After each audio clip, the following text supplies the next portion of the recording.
செய்த எல்லா உபகாரங்களுக்காக உமக்கு நன்றி ஆண்டவரே. அப்பா எங்களுக்கு கொடுத்த எல்லா உயர்வுகளுக்காக உமக்கு நன்றி ஆண்டவரேன்னு சொல்லுவோமா? அப்பா உமக்கு நன்றி ஆண்டவரே, உமக்கு நன்றி ஆண்டவரே, உமக்கு நன்றி ஆண்டவரே, உமக்கு நன்றி ஆண்டவரேன்னு சொல்லுவோமா? அப்பா உமக்கு நன்றி ஆண்டவரேன்னு சொல்லுங்க. சத்தத்தை உயர்த்தி அவர் செய்த நன்மைகளை நினைத்து நன்றி உள்ளவர்களாய் ஆண்டவரே உமக்கு நன்றின்னு சொல்லுங்க. அப்பா உமக்கு நன்றின்னு சொல்லுங்க. அப்பா உமக்கு நன்றி ஆண்டவரே. சத்தத்தை உயர்த்தி யாரும் அமைதியா இருக்க வேணாம். அவர் நமக்கு செய்த நன்மைகளுக்கு நன்றி உள்ளவர்களாய் ஆண்டவரே உமக்கு நன்றி அப்பா.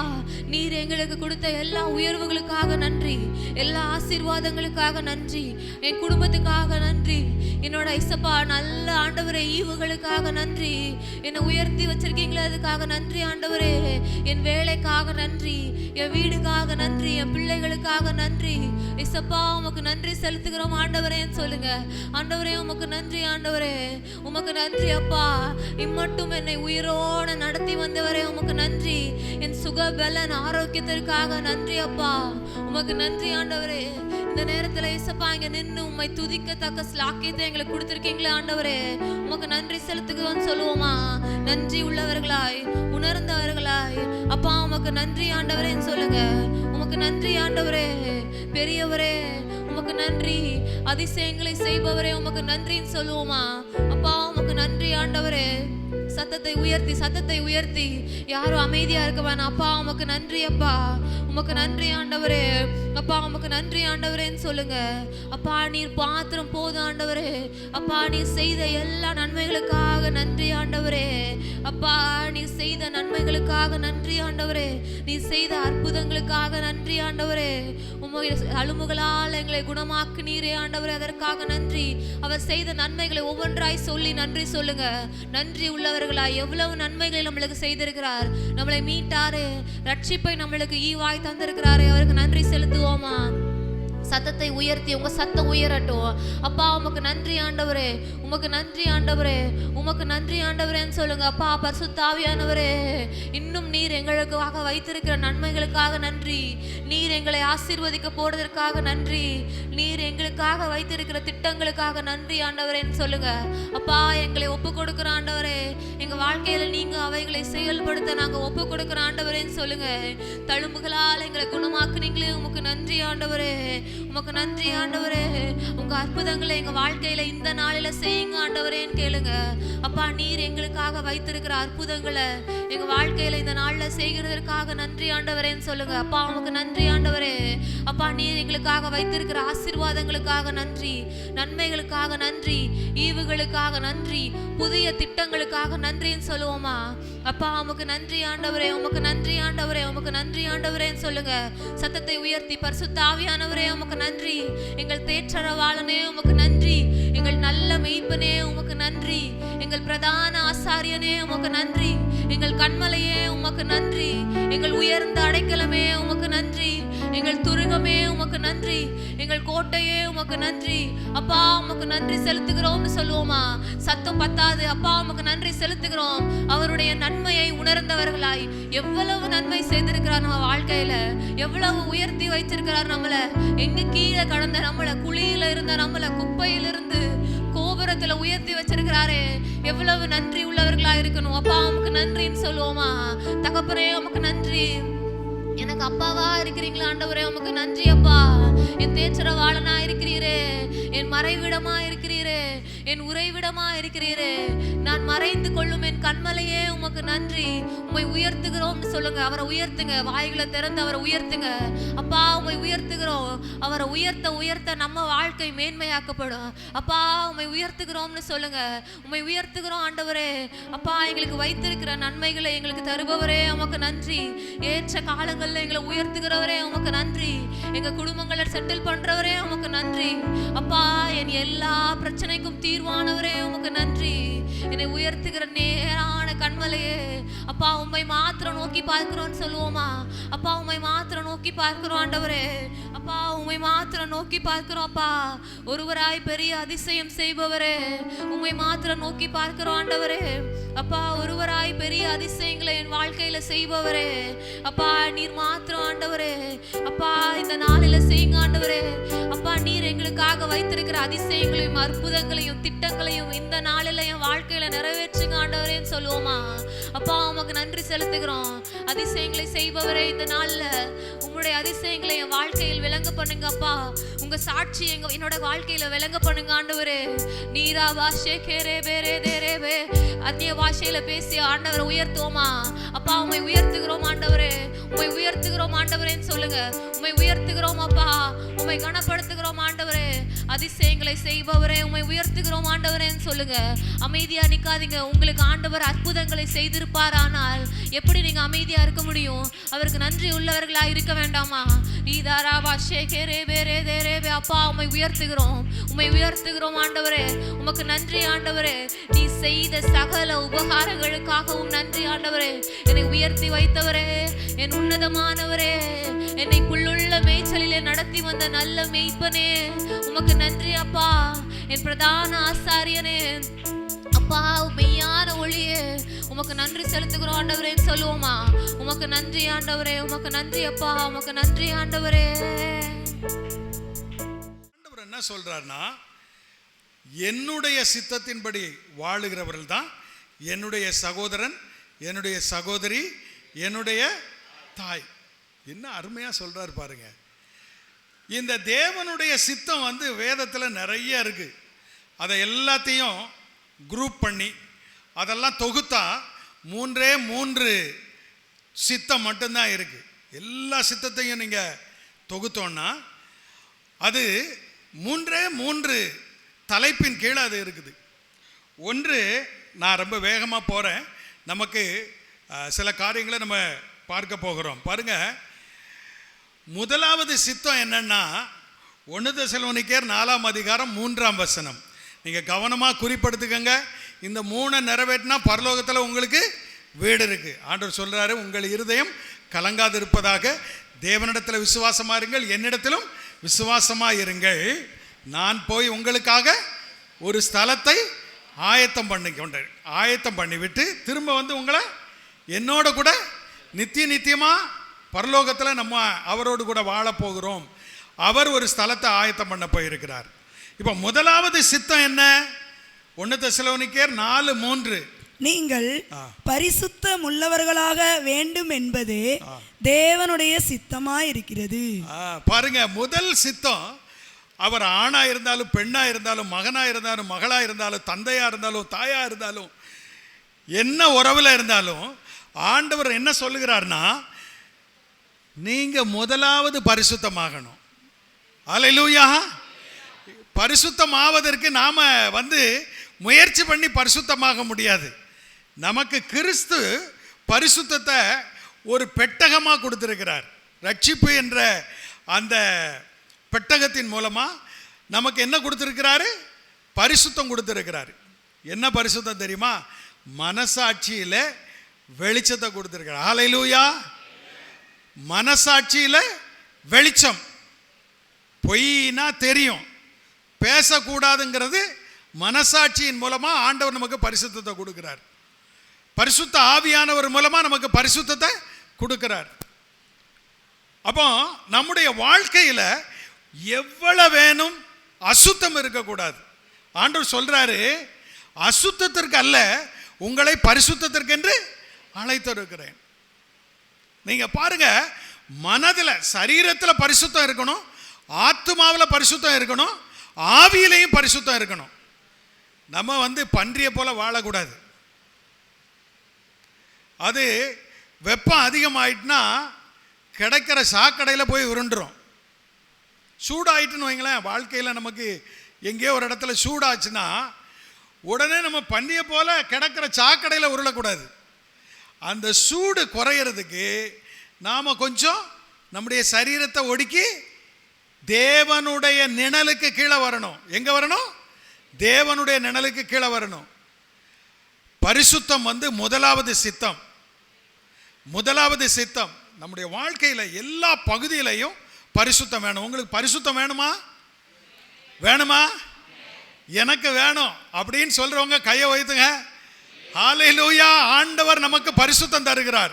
எப்படி தெரியுமா? வெளியையும் பரிசுத்தம், உள்ளேயும் பரிசுத்தம்.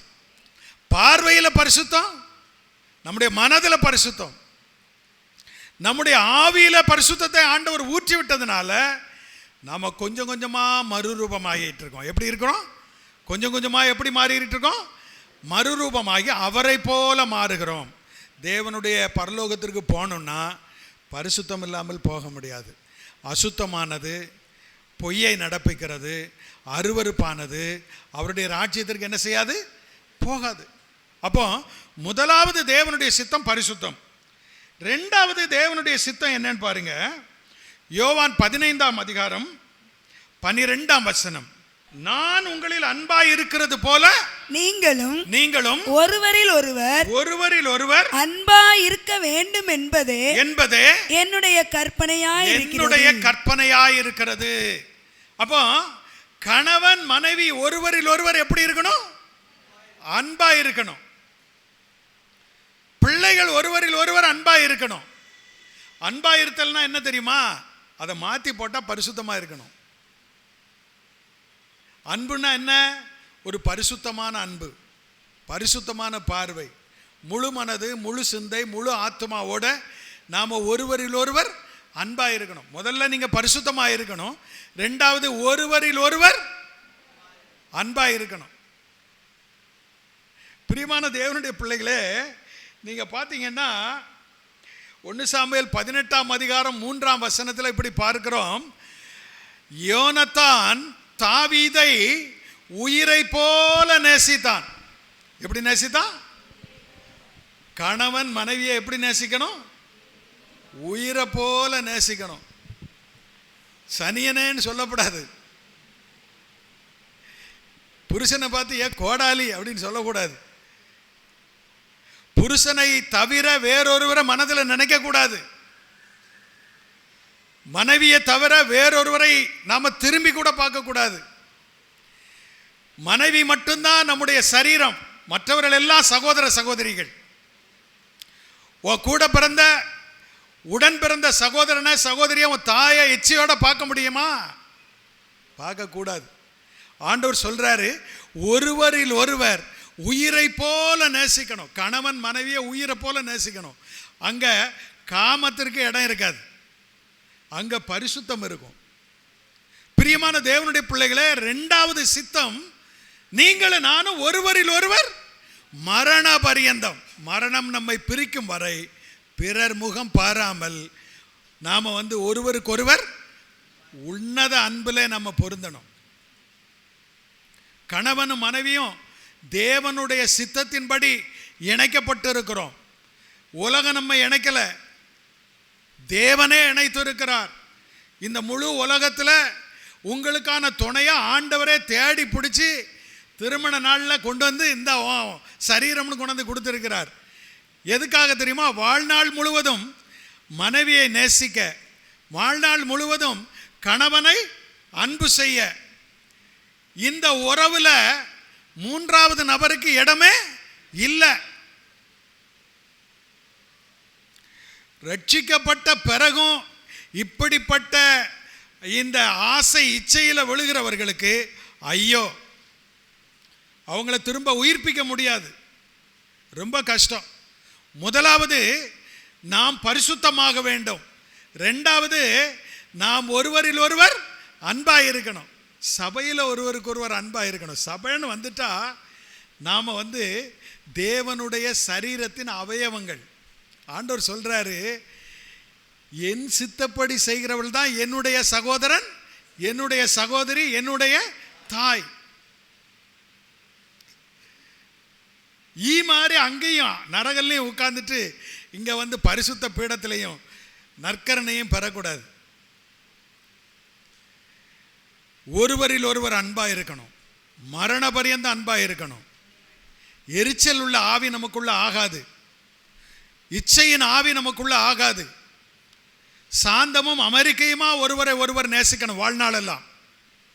ரெண்டு காரியத்தை சொல்லிட்டேன். ஒன்று, நீங்கள் பரிசுத்தமாக வேண்டும் வாழ்நாள் முழுவதும். 2, ஒருவரில் ஒருவர் அன்பாக இருக்கணும். 3வது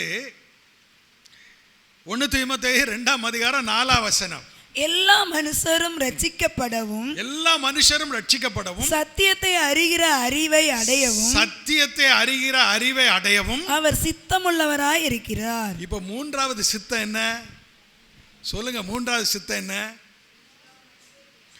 எல்லா மனுஷரும் ரட்சிக்கப்படவும் சத்தியத்தை அறிகிற அறிவை அடையவும். இப்போ பாருங்களேன், சத்தியம் என்ன தெரியுமா? நீங்கள் பரிசுத்தமாகணும். சத்தியம் என்ன? நீங்கள் ஒருவரில் ஒருவர் அன்பாக இருக்கணும். அப்போ இது நம்முடைய வாழ்க்கையில் இருந்தால் தானே மற்றவர்களுக்கு அதை கொண்டு போய் கொடுக்க முடியும்.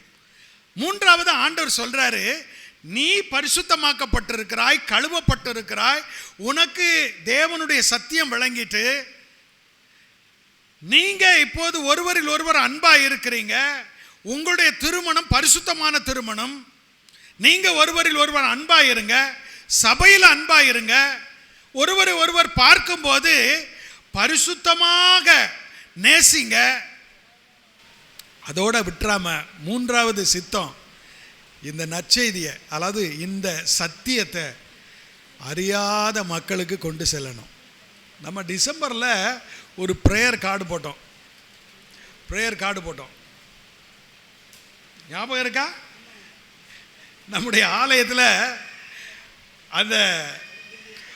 அதாவது கர்த்தரை அறியாத பிள்ளைகளை இன்வைட் பண்ணி நீங்கள் வரவழைத்து இங்கே அது நடந்தது. நானும் வந்திருந்தேன். 400-500 பேருக்கு மேலே வந்தாங்க. இந்த ஆலயம் முழுவதும் ஏராளமான அவிசுவாசிகள், அதாவது ரட்சிக்கப்படாத பிள்ளைகள் வந்தாங்க. அது உங்களுடைய முயற்சி. இப்போ பாருங்க, இந்த ஜெப அட்டையை இப்போ புதுப்பிச்சு போட்டிருக்கு. இப்போ உங்கள் கையில் யாரெல்லாம் மீண்டும் ஆத்துமாதாயம் செய்ய விரும்புகிறீர்களோ அவர்களுக்கெல்லாம் இது கொடுக்கப்படும். ஆத்துமாதாயம் செய்கிறது தான் உங்கள் வீடு ஆசீர்வாதத்தினால நிரம்பும். நான் உங்களுக்கு திட்டமாக சொல்கிறேன், நல்லா ஜெபிங்க, வேதத்தை வாசிங்க, ஆராதனைக்கு வாங்க, ஆண்டவரை ஆராதிங்க, காணிக்கைகளை கொடுங்க. அதோட நிற்காம நீங்கள் ஆத்துமா ஆதாயம் செஞ்சால் நீங்கள் செய்வதெல்லாம் வாய்க்கும். நான் உங்களுக்கு திட்டமாக சொல்கிறேன், உங்கள் பிள்ளைகள் ஃபஸ்ட் ரேங்க் ஹோல்டராக வரணும்னா, காம்படிட்டிவ் எக்ஸாமில் சிறப்பாக ஜெயம் பெறணும்னா நீங்கள் அவர் வேலையை செய்யணும், அவர் உங்கள் வேலையை செய்வார்.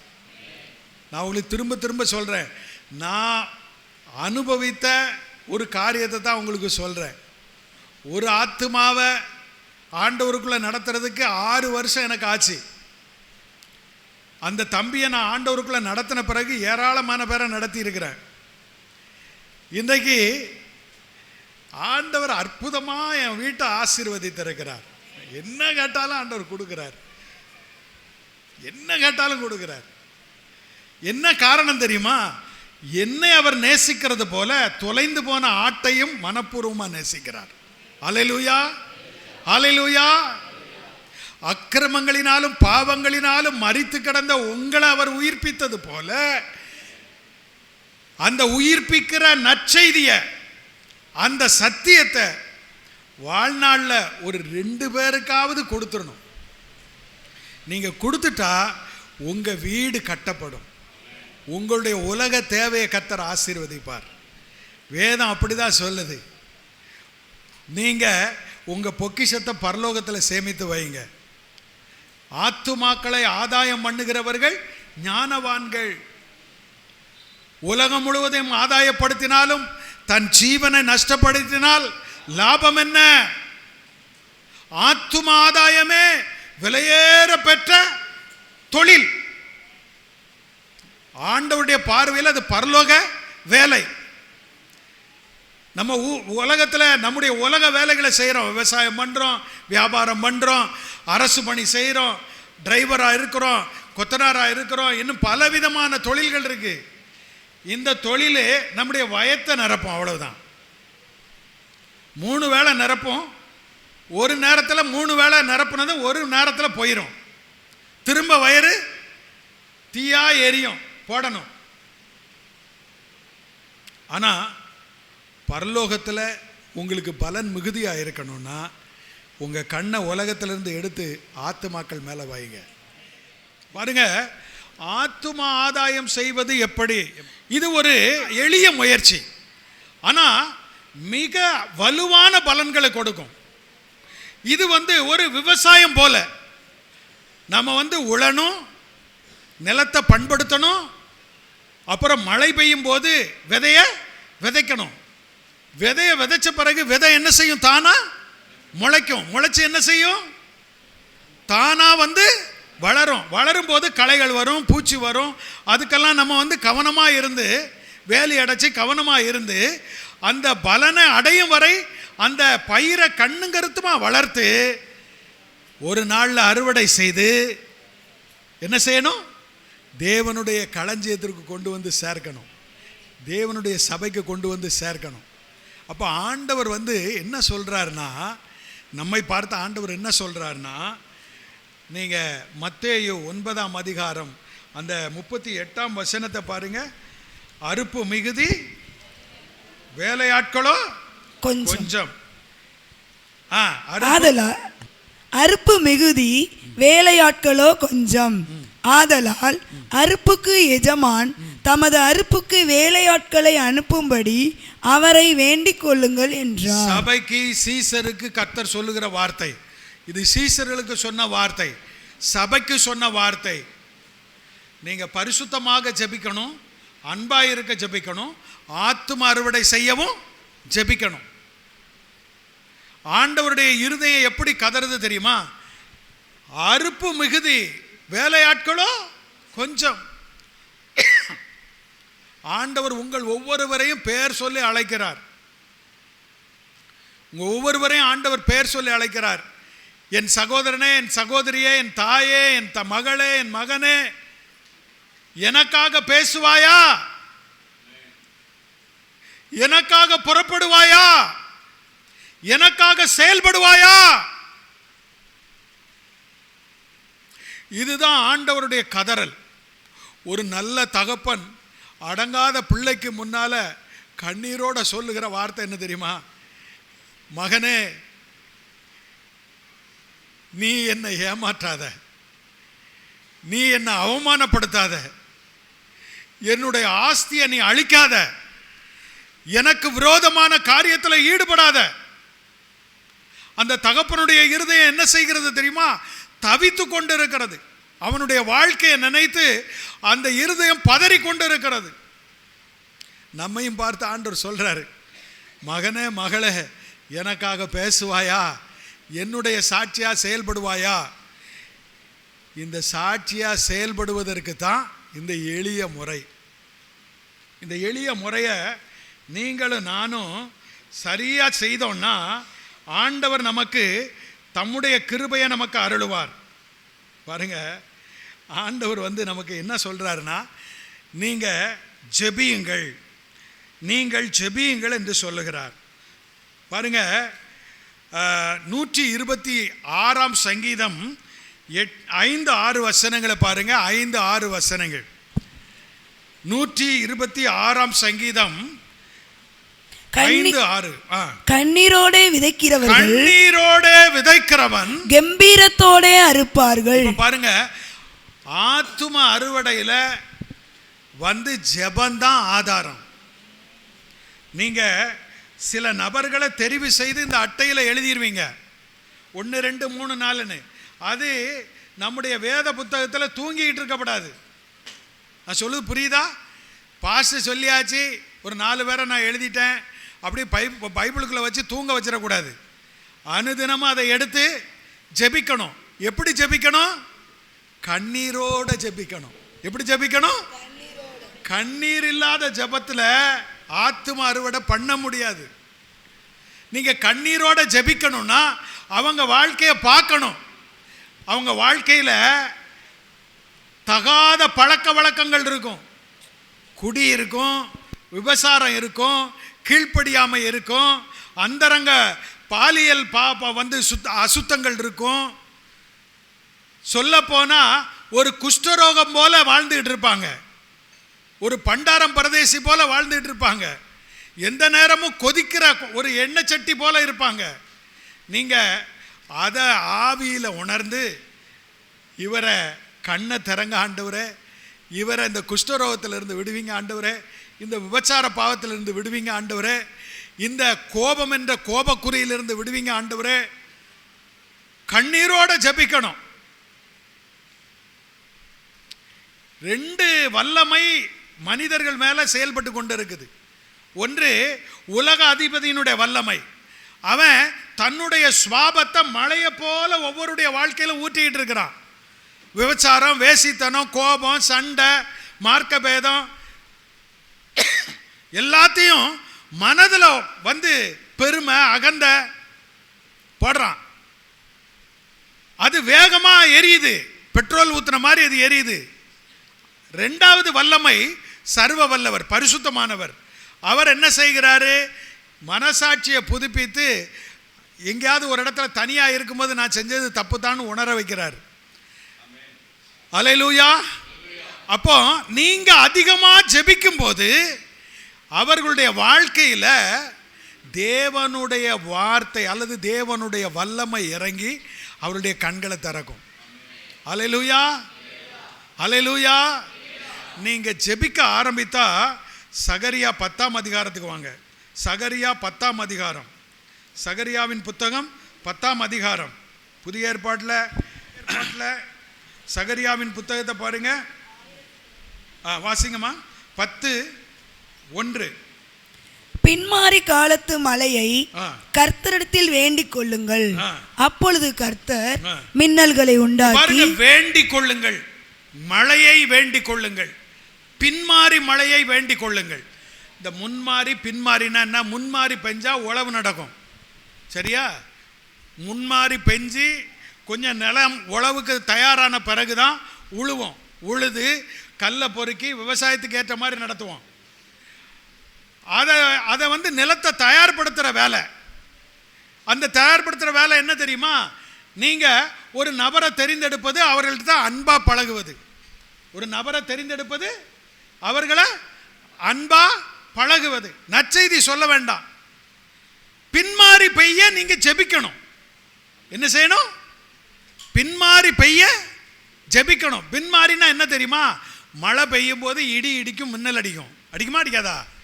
இடி மின்னல் இல்லாத மழை இருக்கா? இருக்காது. இடி இடிக்கும், மின்னல் வரும், அப்போது மழை பொழியும். இந்த பின்மாறி பொழியும் போது அந்த இடி மின்னலினால அவருடைய வாழ்க்கையில் பெரிய கேள்வி உண்டாகும். நீங்கள் ஜெபிக்கிற நபருடைய வாழ்க்கையில் ஆண்டவர் ஒரு இடி அனுப்புவார், ஒரு மின்னலை அனுப்புவார். இடினா என்னன்னு தெரியுமா? ஒரு திகைப்பு. ஏன் எனக்கு மட்டும் இப்படி நடக்கு? ஏன் இந்த வியாதி எனக்கு வந்துச்சு? ஏன் என் வீட்டில் மாத்திரம் சண்டை நடந்துக்கிட்டே இருக்கு? ஏன் எனக்கு இந்த தோல்வி? ஏன் எனக்கு இந்த வறுமை? இப்படிப்பட்ட சிந்தனையை ஆண்டவர் அங்கே உருவாக்குவார், இடியினால, மின்னல்னால. நீங்க நன்றா பழகி இருந்தீங்கன்னா உங்களை பார்ப்பாங்க, நல்லா இருக்காங்க, சந்தோஷமா இருக்காங்க. இடி மின்னல் வந்த உடனே உங்ககிட்ட வந்து பேசுவாங்க, நான் என்ன செய்யட்டும், நான் என்ன செய்யட்டும்னு கேட்பாங்க. அப்ப நீங்க பின்மாறி மழைக்காக என்ன செய்யணும்? வேண்டிக் கொள்ளணும். பின்மாறி மழை பெய்யும் போது தான் விதைய போட முடியும். புரியுதா உங்களுக்கு? முதல்ல எடுத்த எடுப்புல போய் என்ன செய்யக்கூடாது? நற்செய்தியை அறிவிக்கப்படாது. ஒரு நபரை தெரிந்தெடுத்து நம்முடைய ஜெப அட்டையில் ஏற்றணும். அவங்களுடைய வாழ்க்கையில் அவங்களோட நன்றாக அன்பாக பழகணும். இது ஒரு குறிப்பிட்ட காலம் நடக்கும். ரகசியமாக நம்ம ஜெபித்து கொண்டு இருக்கிறோம் பின்மாறி மழைக்காக. இப்போ அந்த வசனத்தை பாருங்க. அப்பொழுது கர்த்தர் மின்னல்களை உண்டாக்கி வயல்வெளியில் பாருங்க, வயல்வெளியில். நீங்க உங்க அட்டையில எழுதி இருக்கிற நபர் தான் வயல்வெளி. அந்த வயல்வெளிகள்ல அவரவருக்கு பயிர் உண்டாக அவர்களுக்கு மழையை கட்டளையிடுவார். அல்லேலூயா. உங்களுக்கு புரியுதா? நீங்க செய்ய வேண்டியது அந்தரங்கத்தில் ஜெபம், ஆளை வந்து குறித்து நம்முடைய அட்டையில் எழுதுவது. 3வது அவர்களோடு அன்பாக பழகுவது. ஆடிக்கு ஒரு தரம், அம்மாசிக்கு ஒரு தரம் இல்லை. வாய்ப்பு கிடைக்கும் போதெல்லாம் அவர்களை போய் சந்திக்கணும், அவர்களை போய் பார்க்கணும். சிரித்த முகமா பேசணும். நான் காலை டிஃபன் வாங்கிறதுக்காக ஒரு அக்காவை போய் பார்க்குறேன். டெய்லி அவங்க வந்து இட்லி கடை நடத்துகிறாங்க. எனக்கு நான் இட்லிக்கு வாரம்னு தான் அவங்க நினச்சிக்கிட்டு இருக்காங்க. ஆனால் என் ஜெப அட்டையில் அவங்க பேர் ஜெபம் பண்ணிக்கிட்டு இருக்கேன். ஒரு மின்னல், ஒரு இடி ஒரு நாள் ஆண்டவர் கொடுப்பாரு. நான் டெய்லி போய் பார்த்துட்டு இருக்கேன். காலையில் பைத்திட்டு அவங்கள போய் பார்த்துட்டு இருக்கேன். சிரித்த முகமாக பேசுகிறேன். அக்கா எப்படி இருக்கீங்க, என்ன இருக்குது, அது பேசுகிறேன். நல்லா பழகியாச்சு. இப்போ ஒரு நாள் பாக்கெட்டில் பைசா இல்லை, பரவாயில்ல சார் நாளைக்கு வந்து கொடுங்க. எந்த அளவுக்கு நெருக்கமாயிட்டு நம்பிக்கை வந்துட்டு அவங்களுக்கு. இப்படி போயிட்டே இருக்கும்போது ஒரு நாள் நிச்சயமா அவர்கள் என்னோட பேசுவாங்க. அன்றைக்கு நான் சுவிசேஷத்தை அறிவிப்பேன். 4ஆம் அதிகாரம் பாருங்க, 14ஆம் வசனம். விதைக்கிறவன் வசனத்தை விதைக்கிறான். என்னது விதைக்கிறான்? விதைக்கிறவன் விதைய விதைக்கிறான்னா இருக்கு. விதைக்கிறவன் எதை விதைக்கிறான்? வசனத்தை விதைக்கிறான். வசனம் வந்து தன்னில் தானே வல்லமை உள்ளது. விதைக்குள்ள முளைக்கிற ஆற்றல் உள்ளே இருக்கு. விதைய பூமியில போட்டாச்சுன்னா மழை பெஞ்ச உடனே விதைக்கு யாரும் சொல்ல வேண்டாம், முளி முளி முளி முளை வரட்டும் முளை வரட்டும் முளைச்சிரு அப்படின்னு யாரும் சொல்ல வேண்டிய அவசியம் இல்லை. தண்டோரப்பட வேண்டிய அவசியம் இல்லை. நிலத்தில் விதை விழணும், மழை பெய்யணும், அந்த விதை தானா என்ன செய்யும்? முளைக்கும். விதையினுடைய வல்லமை என்ன தெரியுமா? அது வேலை செய்யும். தேவனுடைய சுவிசேஷத்தை நீங்கள் ஒருவருடைய வாழ்க்கையில் போட்டுட்டீங்கன்னா சொல்ல வேண்டியபடி சொல்லணும். தேவனுடைய சுவிசேஷம் என்ன? 2 கொரிந்தியர் 4ஆம் அதிகாரம் 4ஆம் வசனம். அந்த வசனத்தை பாருங்க. 2 கொரிந்தியர் 4:4. தேவனுடைய சாயலாய் இருக்கிற கிறிஸ்துவின் மகிமையான சுவிசேஷம், சுவிசேஷத்தின் ஒளி அவிசுவாசிகளாகிய அவர்களுக்கு பிரகாசமாய் இராதபடிக்கு இப்பிரபஞ்சத்தின் தேவனானவன் அவர்களுடைய மனதை குருடாக்கினான். இப்ப பாருங்க, இந்த சுவிசேஷத்தை பெறாதவருடைய மனதை இந்த உலகத்தின் அதிபதி குருடாக்கி வச்சிருக்கிறான். அப்ப சுவிசேஷம்னா என்ன? சுவிசேஷம் என்பது என்ன? 1 கொரிந்தியர் 15ஆம் அதிகாரம் 3ஆம் வசனம். நான் அடைந்ததும் உங்களுக்கு பிரதானமாக சுவிசேஷத்தை சொல்வதற்கு ரட்சிக்கப்பட்டவர்களுக்கு தான் அதிகாரம் இருக்கிறது. நீங்களும் நானும் தான் அதை சொல்லுவதற்கு சொல்லும் போது அதில் பலன் இருக்கு. ஆகையினால நாம அந்த சுவிசேஷத்தை எப்படி சொல்லணும்னு பாருங்க. அடைந்ததும், என் வாழ்க்கையில் சுவிசேஷத்தால் நான் வாழ்வு பெற்று இருக்கிறேன். முதல்ல சொல்லணும். எனக்கு நிம்மதி இல்லாமல் இருந்தது, எனக்கு வியாதி இருந்தது, என் வாழ்க்கையில் நான் தற்கொலைக்கு நேராக போயிட்டு இருந்தேன். எந்நேரமும் நான் நிம்மதியற்று வாழ்ந்து கொண்டிருந்தேன். இந்த சுவிசேஷம் எனக்கு நிம்மதியை கொடுத்தது, விடுதலையை கொடுத்தது, வாழ்வு கொடுத்தது. அதுதான் நான் அடைந்ததும் உங்களுக்கு பிரதானமாக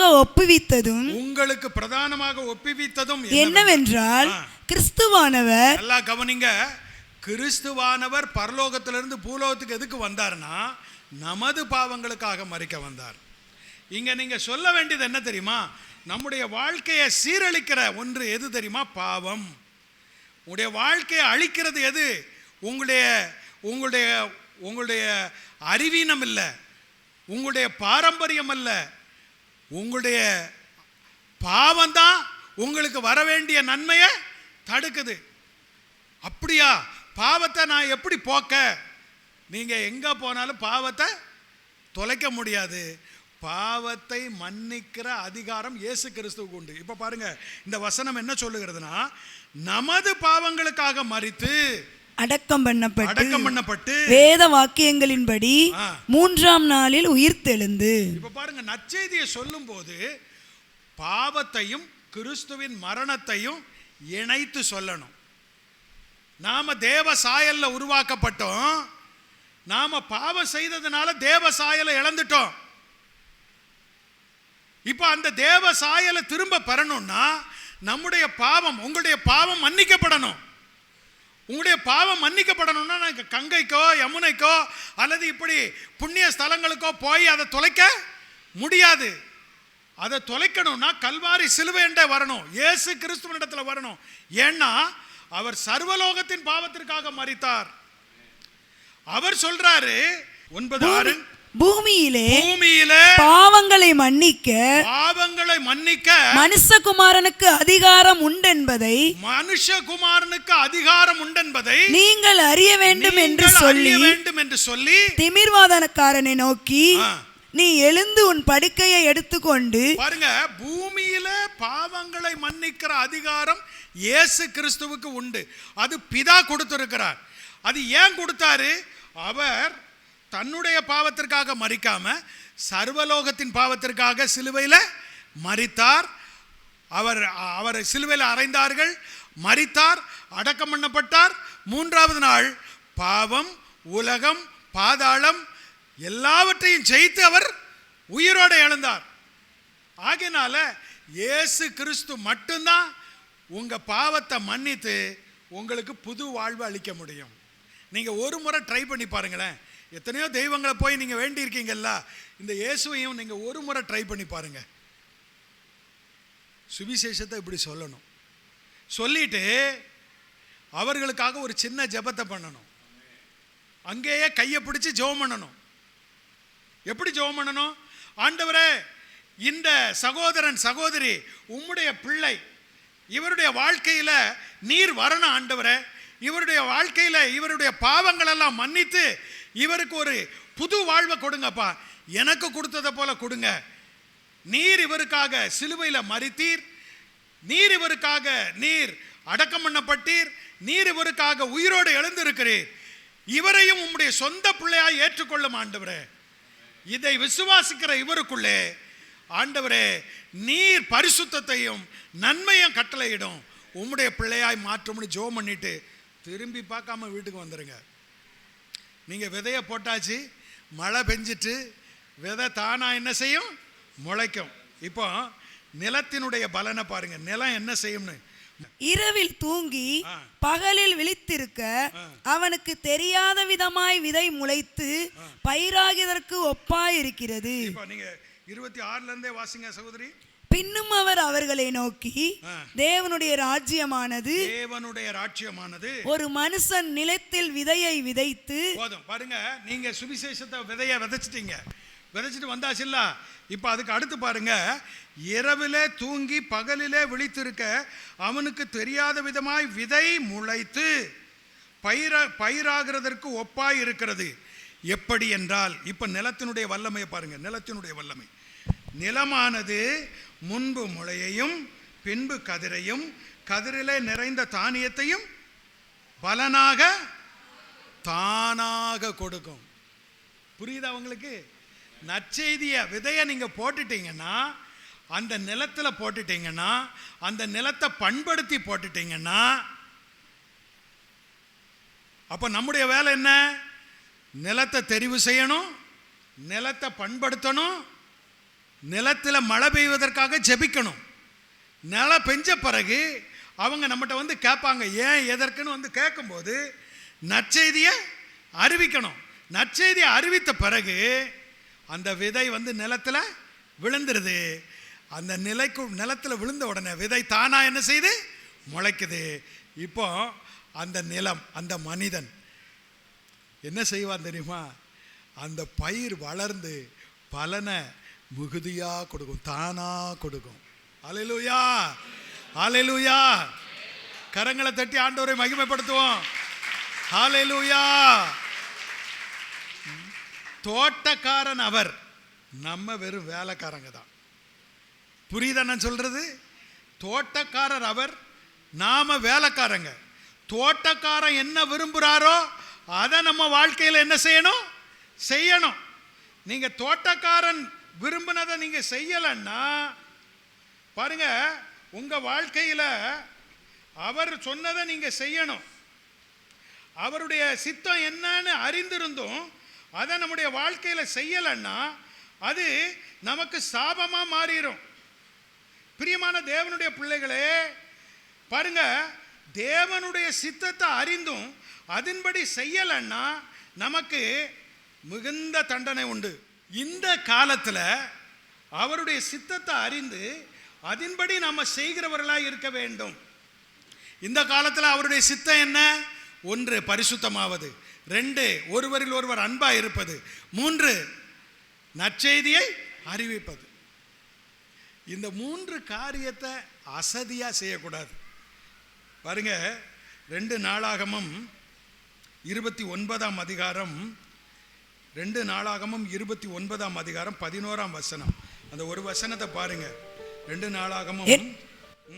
என் குமாரரே, என் குமாரரே, இப்பொழுது அசதியாயிராதேயுங்கள். இப்பொழுது அசதியாயிராதேயுங்கள். நீங்கள் கர்த்தருக்கு பணிவிடை செய்யும்படி, நீங்கள் கர்த்தருக்கு பணிவிடை செய்யும்படி அவருக்கு முன்பாக நிற்கவும், அவருக்கு முன்பாக நிற்கவும், அவருக்கு ஊழியம் செய்கிறவர்களும், அவருக்கு ஊழியம் செய்கிறவர்களும், தூபம் காட்டுகிறவர்களுமாய் இருக்கவும், தூபம் காட்டுகிறவர்களுமாய் இருக்கவும் உங்களை அவர் தெரிந்து கொண்டார் என்றார். உங்களை அவர் தெரிந்து கொண்டார் என்றார்.